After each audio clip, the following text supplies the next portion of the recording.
Yo les invito a abrir sus Biblias en la epístola del apóstol Pablo a los Romanos. Estamos en el capítulo 15 y vamos a dar lectura nuevamente al texto que se leyó en la dirección del culto. Es Romanos 15 del 14 al 21. Esa es nuestra sección del día de hoy. Entonces, si tienen sus Biblias abiertas allí, escuche con atención lo que dice la palabra de nuestro buen Dios. Pero estoy seguro de vosotros, hermanos míos, de que vosotros mismos estáis llenos de toda bondad, o llenos de bondad, llenos de todo conocimiento, de tal manera que podéis amonestaros los unos a los otros. Mas os he escrito, hermanos, en parte con atrevimiento, como para haceros recordar, por la gracia que de Dios me es dada, para ser ministro de Jesucristo a los gentiles, ministrando el evangelio de Dios, para que los gentiles les sean ofrenda agradable, santificada por el Espíritu Santo. Tengo pues de qué gloriarme en Cristo Jesús en lo que a Dios se refiere, porque no osaría hablar sino de lo que Cristo ha hecho por medio de mí para obediencia a los gentiles, o de los gentiles, con la palabra y con las obras, con potencia de señales y prodigios en el poder del Espíritu de Dios. De manera que desde Jerusalén y por todos los alrededores hasta Ilírico, todo lo he llenado del Evangelio de Cristo. Y de esta manera me esforcé a predicar el Evangelio, no donde Cristo ya hubiese sido nombrado, para no edificar sobre fundamento ajeno, sino, como está escrito, aquellos a quienes nunca les fue anunciado acerca de Él verán, y los que nunca han oído de Él entenderán. Yo quiero orar nuevamente en este día. Señor, te damos gracias por tu palabra leída. Te rogamos que nos ayudes a entenderla y que la apliques a nuestros corazones. Líbrame, Señor, de todo error que deshonre el santo evangelio y danos esa gracia de la concentración. Te lo ruego, Señor, por los méritos de Cristo. Amén. Con esta sección que les leí hace un momento, estamos llegando al final de la epístola del apóstol Pablo a los romanos. Pero tengo que decirles que todavía queda mucha información teológica que nos va a ser de gran bendición. En particular, este texto es esencial, es sumamente importante. Pero si ustedes pierden de vista su contexto, podrían llegar a pensar que es simplemente un comentario más. Entonces, para que eso no suceda, tenemos que recordar que el centro aquí es el amor fraternal. Es el amor no fingido que el apóstol Pablo viene explicando desde el capítulo 12, pero que obviamente se venía nombrando con anterioridad. De manera que nuestro texto está ligado a ese recibimiento que se nos enseñó en el capítulo 15, versículo 7 en la clase dominical, y de manera general con el amor entre hermanos. Ese es el tema. El apóstol Pablo nos enseña que la comunión cristiana forma parte del mensaje apostólico.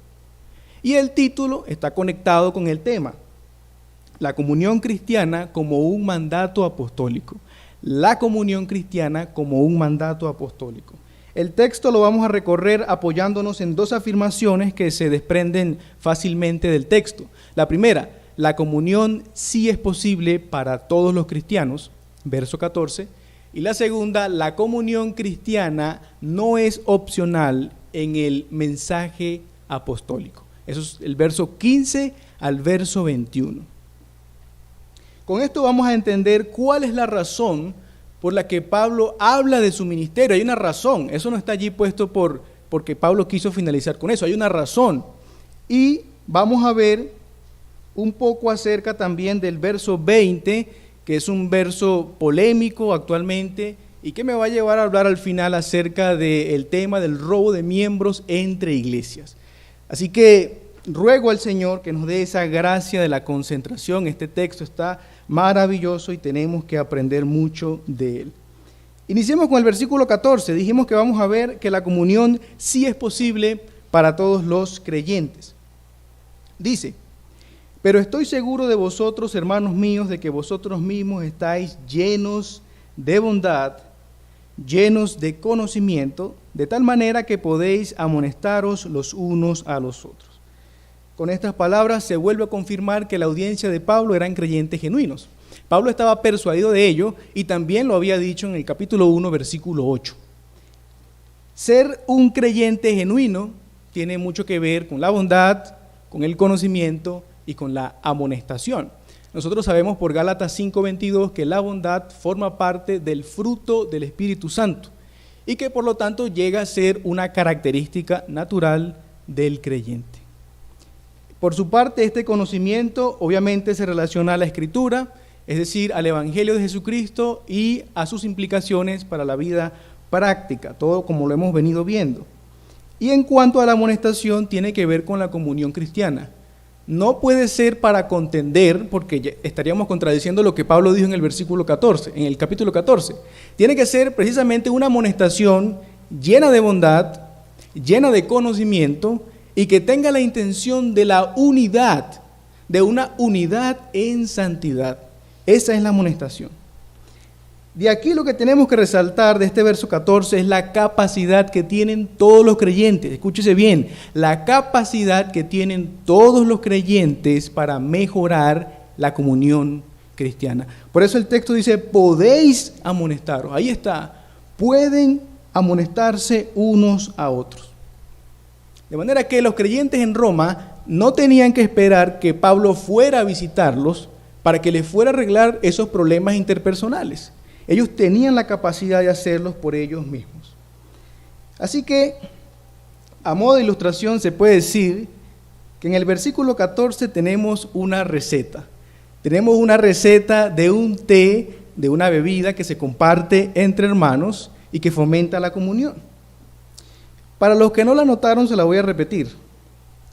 Solo hay que agregar 250 gramos de esa bondad que abunda en nuestros jardines, 250 mililitros del conocimiento que proviene de la fuente sagrada y finalmente una pizca de amonestación. Y hay una nota aquí.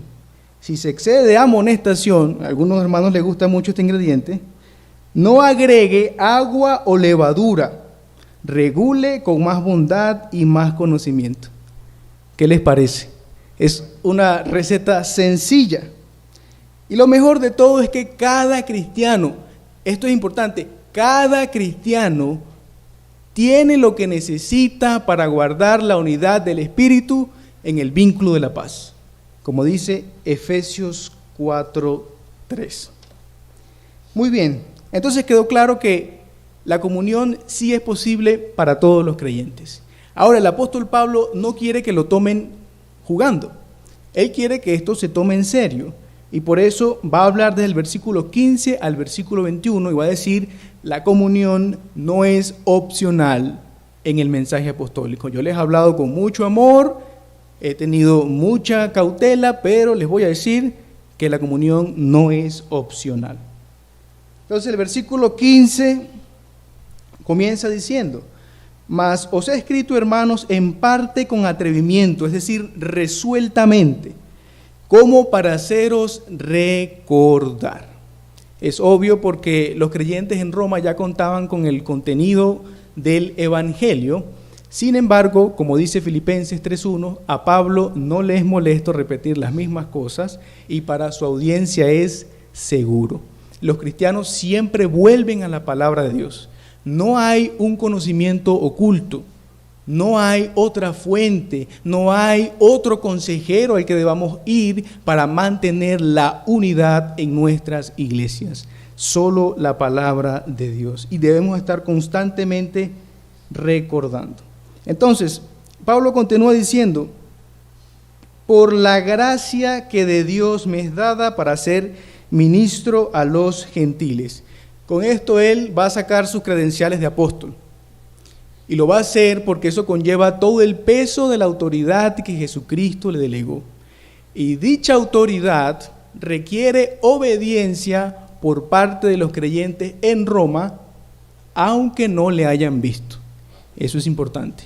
El apóstol Pablo está diciendo, yo soy el apóstol enviado de Cristo y ustedes tienen que obedecer porque Cristo me mandó. Ahora, esta apelación no solamente invita a que los gentiles obedezcan y anden en santidad, sino que también sirve para que los judíos de entre la audiencia aprendieran a ver a los gentiles como Dios los ve. El versículo 16, si se dieron cuenta, tiene un lenguaje bastante conocido para el judío, porque es un lenguaje relacionado al templo. Esa palabra ministrar va relacionada con los oficios de un sacerdote.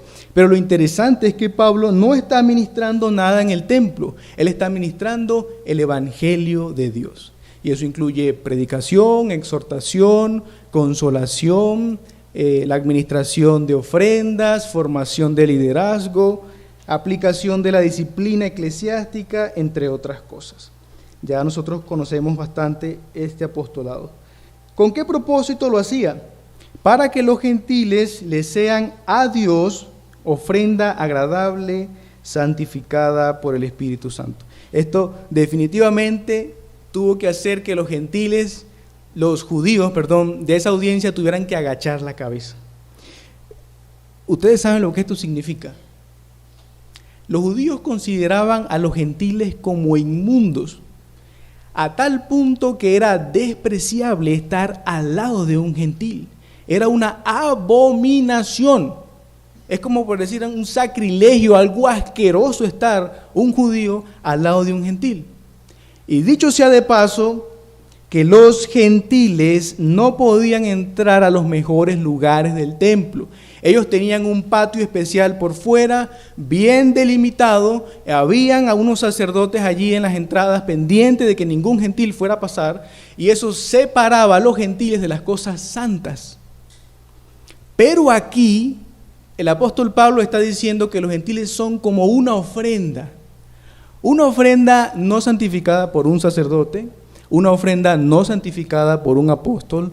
Es una ofrenda santificada por el mismísimo Espíritu Santo, la tercera persona de la Trinidad.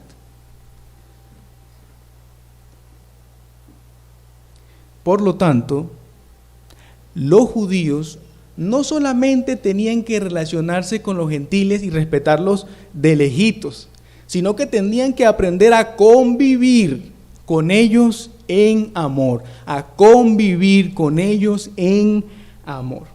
Si seguimos avanzando en el texto, notaremos que los versículos 17 al 19 siguen representando la apelación del apostolado de Pablo. Son palabras bastante semejantes, tienen algunas semejanzas con las defensas que está en 2 Corintios 10 y 11 y también en Gálatas 1:2. Son citas generales, pero para que las revisen con detenimiento. Ahora, es claro que el contenido en este caso de Romanos es un contenido más general y menos áspero, no es tan agresivo como en aquellos casos, porque obviamente hay intenciones diferentes, pero en contenido podemos ver que se asemejan. El versículo 18 nos recuerda que el centro del apostolado de Pablo es Cristo, y que Cristo usó a Pablo como un medio para la obediencia a los gentiles. Ahí está, no hay opción. El mensaje que tenía Pablo no era de él. Y el que rechaza a Pablo no lo está rechazando a él, sino que está rechazando al que lo envió, el Señor Jesús.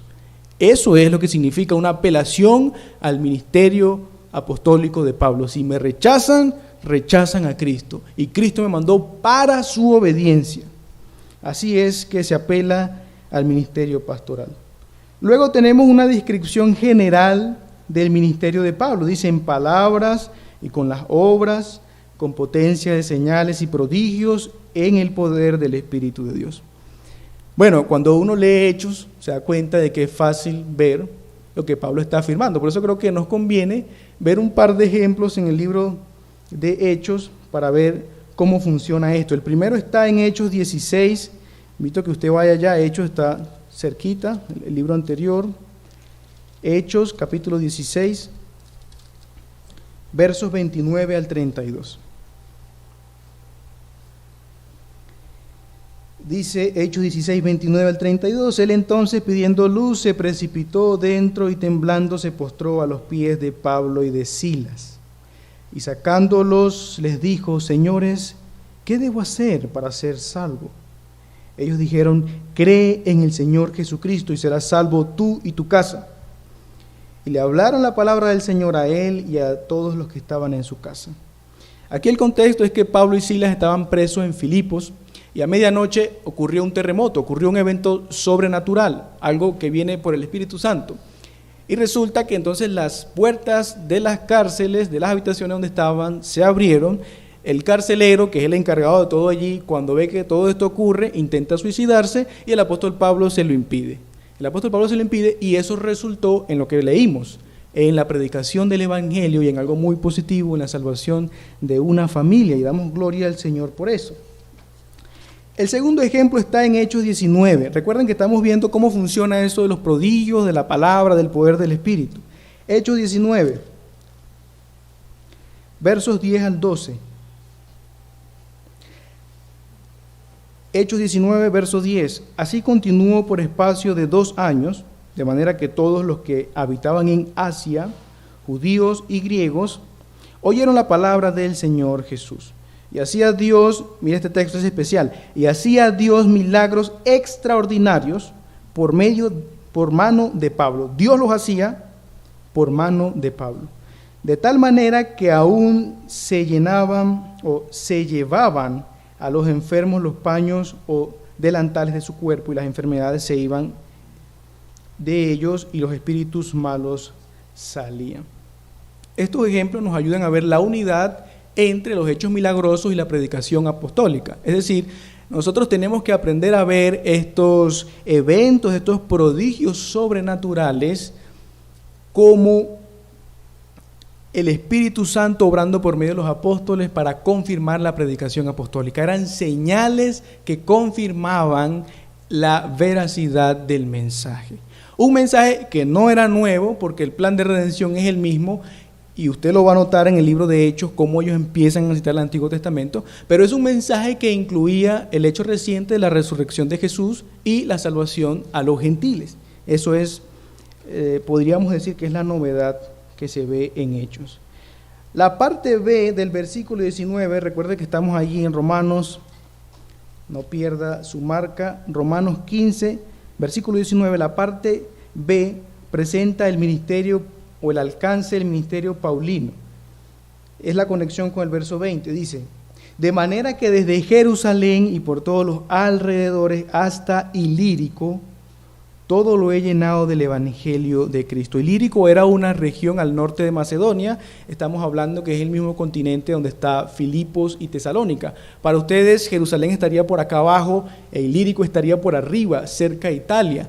Solamente lo separa de ese continente, de la parte donde está Italia y Roma, el mar Adriático. Entonces vean lo importante de lo que el apóstol Pablo está diciendo aquí, la extensión del ministerio apostólico en un tiempo corto, porque Cristo lo había mandado. Además, es un enfoque al mundo gentil. Toda esa región por ahí era gentil. Desde fuera de Jerusalén hasta allá arriba, Asia, eran regiones gentiles, y eso nos muestra ese enfoque especial del apóstol Pablo. Y cuando dice todo lo he llenado del evangelio, tenemos que entenderlo que el apóstol Pablo era un estratega increíble, que no se ha presentado a alguien semejante en la historia. El apóstol Pablo pensaba en ciudades estratégicas, ciudades claves, que le permitieran otras misiones ahí aledañas a esa misión, y obviamente tenía que ver las rutas de transporte y todo esto lo demás. Pablo era un tremendo estratega en el reino de Dios, y ese es el llamado que nosotros tenemos, pero eso lo vamos a ver más adelante. Ahora, con este entendimiento del versículo 19 del ministerio del apóstol Pablo, va a ser mucho más fácil entender el versículo 20. ¿Qué dice el versículo 20? Y de esta manera me esforcé a predicar el evangelio, no donde Cristo ya hubiese sido nombrado, para no edificar sobre fundamento ajeno. Este versículo fue el que les nombré en un principio, que actualmente es mal usado, pero vamos a ver que en su contexto no tiene nada que ver. La idea es como sigue. El Señor Jesucristo le dio al apóstol Pablo un ministerio único y especial. Un ministerio único y especial. ¿Por qué? Porque el apóstol Pablo era la punta de lanza en la predicación al mundo gentil. Y nosotros pudiéramos decir que en muchos lugares en aquel entonces es lo que se conoce como campo blanco, es decir, no habían iglesias bíblicas constituidas. Sumado a ello, tenemos que agregar ese pensamiento de que en aquel entonces la urgencia era mucha, los obreros eran pocos, los viajes eran largos, no era fácil navegar en barco. Ustedes ven en el libro de los Hechos que es posible quedar en un naufragio y generaban muchísimos costos. No es tan fácil como en la actualidad, no era tan fácil como en la actualidad viajar. Entonces, Pablo, con la inteligencia que el Señor le dio, él decidió sabiamente ir primero a esos lugares donde Cristo no había sido anunciado. ¿Por qué creen ustedes que el apóstol Pablo no había ido a Roma? Exactamente, porque ahí había una iglesia que básicamente funcionaba bien. Y esto lo vamos a ver el domingo que viene, si el Señor lo permite, en los versículos que siguen, 22 al 24. Él le va a decir, voy a ir a ustedes, pero porque voy a España, un campo blanco, y en el camino paso y los visito. ¿Se da cuenta la lógica que tiene el pensamiento de Pablo? Era urgente la predicación en el campo blanco. Y después de ahí, si me queda tiempo y vida y fuerza y no estoy preso y me mata la persecución, visito a las iglesias. Pregunta, ¿estaba mal si alguien predicaba el evangelio en iglesias que ya estaban establecidas? Absolutamente no. No se olviden que fue el mismo Pablo que escribió el 3er capítulo de Primera de Corintios. Puede recordarlo. Es un capítulo donde el apóstol Pablo reprocha esa actitud infantil y sectaria de aquellos que no reconocen los verdaderos ministros del Señor, otros verdaderos ministros del Señor, y que no reconocen la necesidad de la unión espiritual entre creyentes.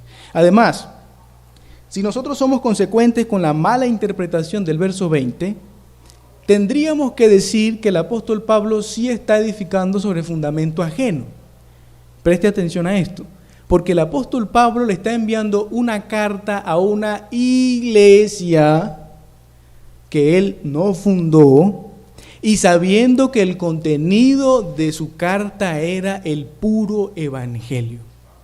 ¿Se dan cuenta por qué es que se nos hace tanto énfasis en entender un texto en su contexto?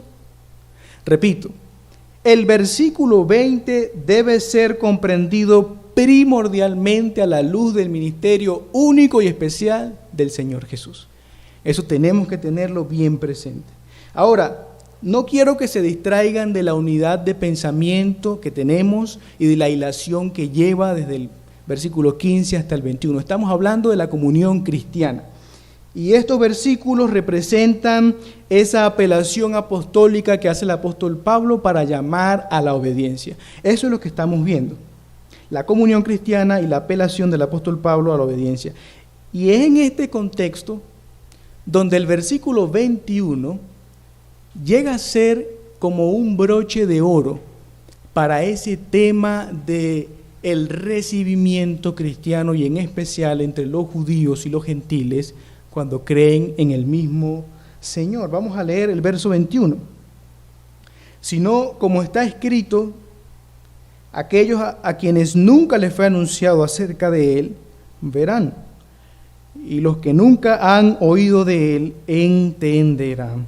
Este versículo es una cita de Isaías 52:15. Le voy a pedir que por favor vaya allí.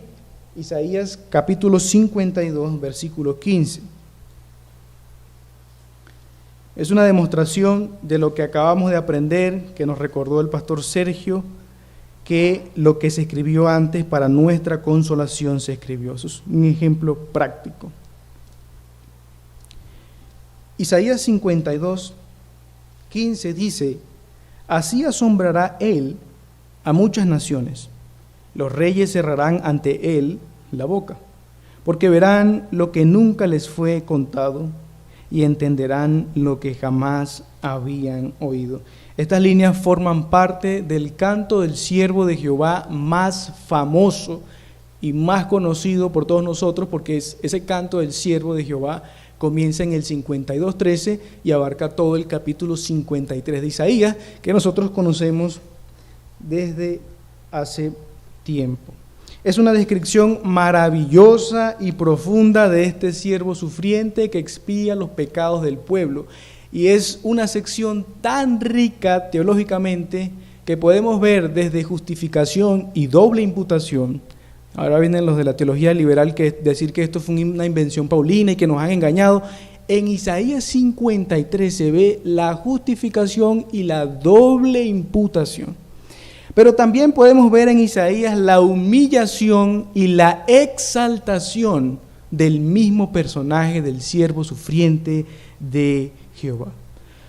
Desde el Nuevo Testamento es claro, no hay duda, este canto del siervo era una profecía muy detallada, muy precisa del ministerio de nuestro Señor Jesús, no cabe duda. Muchos autores lo afirman. Incluso cierta fuente dice que en el Talmud, que es una literatura rabínica o judía, se interpretó este texto de Isaías 53, este canto del siervo, de una forma mesiánica. ¿Por qué les digo todo esto?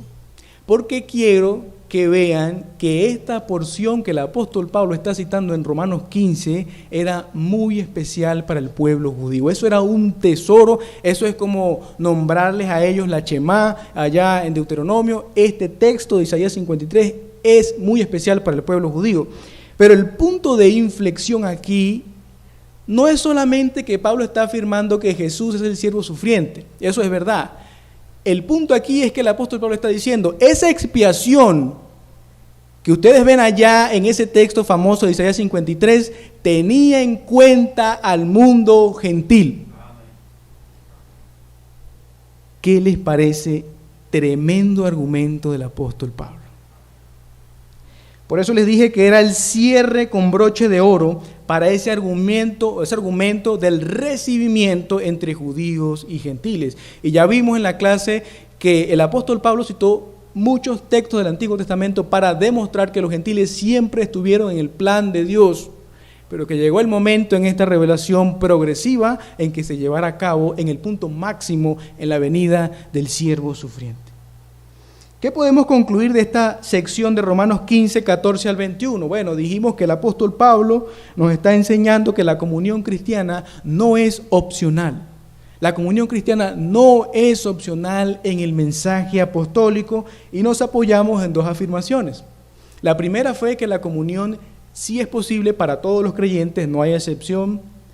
Versículo 14, y la segunda afirmación fue que la comunión cristiana no es opcional en el mensaje apostólico. Y por eso el apóstol Pablo sacó sus credenciales de apóstol. Yo soy llamado por el Señor Jesucristo directamente, lo he demostrado a través de prodigios y señales, y Él me llamó para la obediencia a los gentiles, entre los cuales están ustedes, Romanos, como dice en el capítulo 1. Es una apelación, como dijo, de una forma atrevida, de una forma resueltamente, para que no vayan a creer que estos textos, incluyendo toda la carta, eran unos consejos que podían o no. Ustedes pueden amarse o no pueden amarse, ustedes pueden sujetarse a las autoridades civiles o no, ustedes pueden recibir a los débiles o no. No, es un mensaje apostólico, la comunión, y no hay opción, hay que obedecer.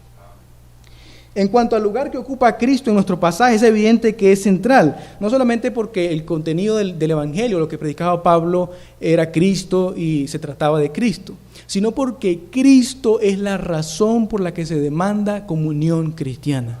Entiéndanlo bien, Cristo es la razón por la cual se demanda comunión cristiana.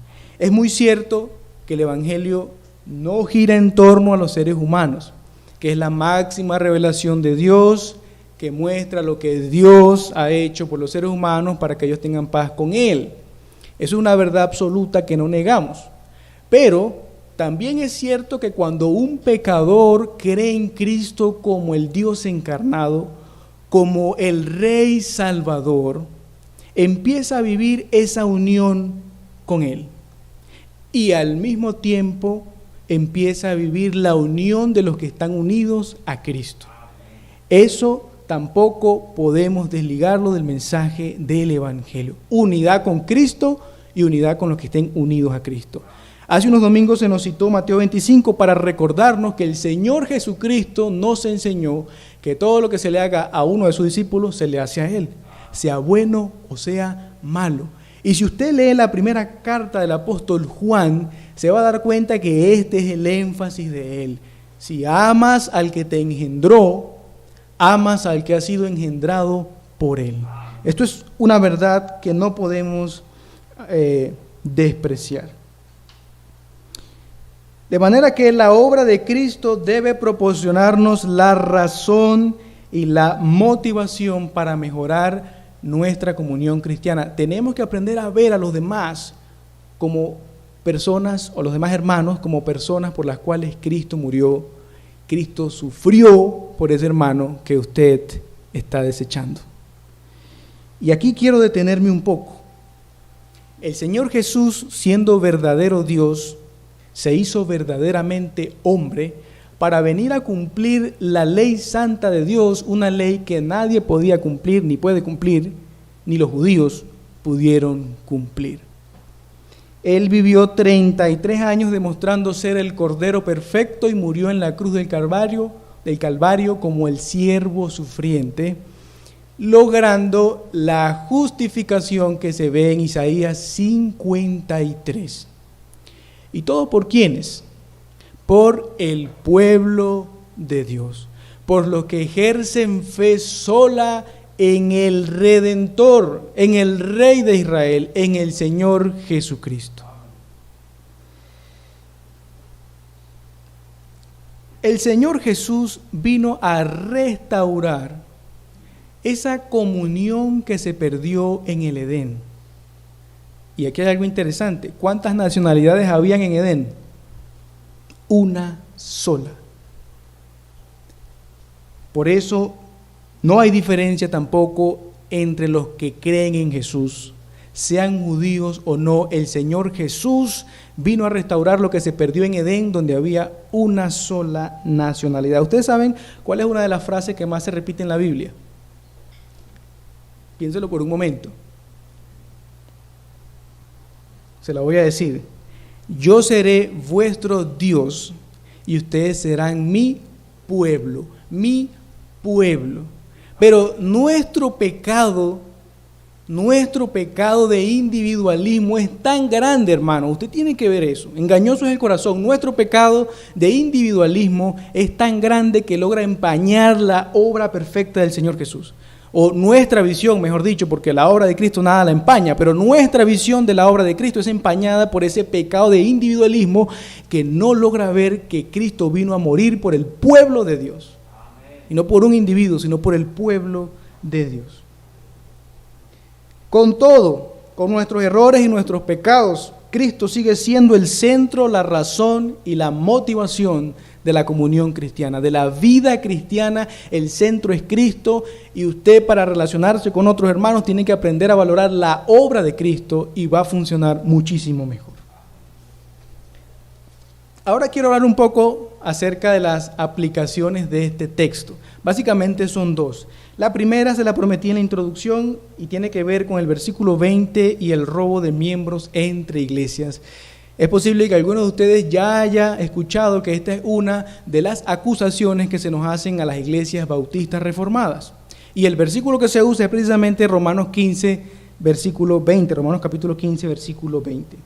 Quiero responder que nosotros no estamos planificando buscar miembros en otras iglesias. Y que quede claro, no estamos planificando buscar miembros en otras iglesias. Aunque tampoco negamos esta realidad que hay gente de sus iglesias que sale y viene a nuestras iglesias. Creo que la pregunta correcta no es por qué los aceptamos. La pregunta correcta es por qué salen de sus iglesias. Esa es la pregunta correcta. Ahora, yo entiendo que hay verdaderos pastores fuera del mundo bautista reformado. Son pastores que predican fielmente la palabra de Dios, que aman la santidad, que trabajan por la santidad y la unidad en su iglesia local, y son pastores ejemplares. Nosotros los reconocemos y le damos gloria a Dios y estamos unidos en la verdad. Y solamente considerando a esos hermanos en Cristo, voy a hablar de una forma sutil, porque no quiero generar más molestias de las que ya hay. Permítame hacer esta defensa por medio de preguntas. ¿Cómo puede un creyente genuino que quiere obedecer la palabra de Dios, mantenerse en una iglesia donde no se predica la palabra de Dios? ¿Cómo puede un creyente hambriento de santidad mantenerse en una iglesia donde la cena del Señor la toma gente más pecadora que la del mundo? ¿Cómo puede un creyente que va a luchar decididamente por la comunión mantenerse en una iglesia donde la disciplina eclesiástica no existe? Hay problemas graves, todo el mundo lo sabe, y la disciplina eclesiástica no existe. ¿Qué se supone que les vamos a decir a los hermanos que vienen pidiendo ayuda? ¿Que no predicamos sobre fundamento ajeno? No. Nosotros estamos dispuestos a ayudar a todo el que pida ayuda, siempre y cuando, y esto es una salvedad que tienen que saber, siempre y cuando no vengan huyendo de una disciplina eclesiástica, siempre y cuando hayan orado lo suficiente, siempre y cuando hayan hablado con amor y respeto a sus oficiales, siempre y cuando hayan quedado en paz y con la conciencia limpia en lo que a ellos se refiere. A esos hermanos estamos dispuestos a ayudar. Tengo que confesar algo, esta aplicación no es la que sale naturalmente del texto. La aplicación tendría que ir orientada hacia el campo de las misiones y la astucia que nosotros como iglesia tenemos que usar para ser más efectivos, como Pablo. Esa es la aplicación natural que sale del texto, pero tuve que decir esto porque es algo relevante, es actual y es el versículo que se usa, que están predicando en fundamento ajeno. Algo que es erróneo y que ya aprendimos cuál es el contexto de lo que Pablo quiere decir. La segunda aplicación tiene que ver con la comunión cristiana y nuestra responsabilidad en ella. En la exposición aprendimos inicialmente que cada creyente tiene lo que se necesita para mejorar su comunión. Y al igual que la iglesia de Roma, que no tenía que esperar que el apóstol Pablo viniera para arreglarle sus problemas, nosotros, hermanos, tampoco tenemos que esperar que los pastores nos arreglen nuestros problemas. Cada quien, por eso dice ustedes, podéis amonestaros los unos a los otros. Entonces el llamado del versículo 14, hermanos, es arreglar nuestros asuntos entre hermanos nosotros mismos. Podemos hacerlo. La Escritura nos dice que ya podemos hacerlo. Pero del versículo 15 al versículo 21 se desprende un énfasis en la urgencia y en la obligación en este tema. No hay opción. No hay opción. Como ustedes sabrán, los pastores, los buenos pastores, siempre estarán dispuestos a ayudarnos en estos temas difíciles de comunión. Ellos serán amables, ellos ayudarán en la búsqueda de soluciones a los problemas y tal vez ellos puedan generar algunas reuniones de coinonía. Pero este texto nos enseña que hay momentos donde los pastores se van a tener que parar firmes y hablar resueltamente y hablar con atrevimiento.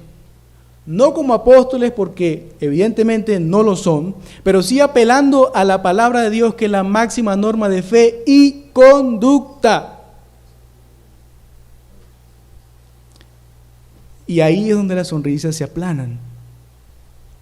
¿Hasta cuándo vamos a tener entre nosotros hermanos problemáticos? ¿Hasta cuándo? Los mismos hermanos todo el tiempo en consejería pastoral, los mismos problemas. Mire, ¿qué problema? ¿Qué problema? ¿Hasta cuándo vamos a tener entre nosotros estos hermanos problemáticos? Lo bueno es que ellos saben que si no se encaminan van a tener que pasar por Mateo 18. Eso es lo bueno de tener una disciplina eclesiástica establecida. Si no se encamina hermano problemático, va a pasar por Mateo 18. Y rogamos al Señor que tenga misericordia y que el proceso no llegue al final. Pero va a llegar el momento, hay algunos hermanos que tienen que recordar que la comunión no es opcional, es un mandato apostólico que hay que obedecer. Miren, esto es algo real y cotidiano, pero tiene solución. Más difícil era para los judíos y los gentiles. Los judíos tenían siglos de tradición en su mente que le impedía, como aprendimos literalmente, estar al lado de un gentil.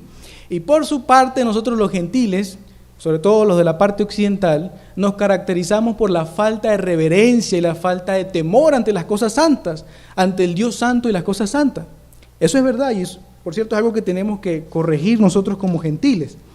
Pero no sé si se dieron cuenta que en el texto hay un énfasis en la obra del Espíritu Santo. El Espíritu Santo es el que nos santifica y el que nos ayuda a poder llevar relaciones amigables. Entonces, hermanos, no quiero que se desanimen. Recuerden que si es posible, tenemos que amonestarnos con mucha bondad, con mucho conocimiento. Esa receta, ese té, vamos a tener que hacerlo varias veces y orar mucho al Señor, depender mucho de la obra del Espíritu Santo. Él es el consolador y Él es el que nos ayuda precisamente en este tema difícil de las relaciones, un tema que siempre ha estado en la iglesia, pero que el Espíritu Santo nos ayuda a salir adelante. Y le damos gracias al Señor por ese consolador, porque Dios no nos dejó solos. Podemos trabajar por la unidad de nuestra iglesia. Un dato final. Trabajar en la comunión cristiana demuestra que estamos pensando en el futuro, porque si hay alguien con el que usted va a compartir la eternidad, es con su hermano por el cual Cristo murió. Y la realidad escatológica no se nos presenta solamente en comunión perfecta con Dios, sino también en comunión perfecta con los otros redimidos del Cordero, y vamos a tener un gozo inefable cantando juntos al Señor. Tenemos que trabajar por nuestra unidad como iglesia local. Que el Señor nos ayude, que nos dé la gracia, que nos dé más bondad, que nos dé más conocimiento y que nos ayude a amonestar unos a otros en amor. Que Dios quiera que así sea. Amén. Oremos. Señor, te damos gracias por tu palabra expuesta. Te ruego que pueda quedar en nuestros corazones bien cimentada, Señor. Podamos darte la gloria con nuestro diario vivir y honrar el santo evangelio, la obra que Cristo ha hecho por nosotros. Ayúdanos, Señor, es un tema muy difícil. Habemos hermanos muy difíciles de soportar, pero te rogamos primeramente perdón por ser así, Señor, y también que nos des la gracia para ser más amables con los demás hermanos, para tolerarnos, para aceptarnos unos a otros. Te lo ruego, Señor, en el nombre de Jesús. Amén.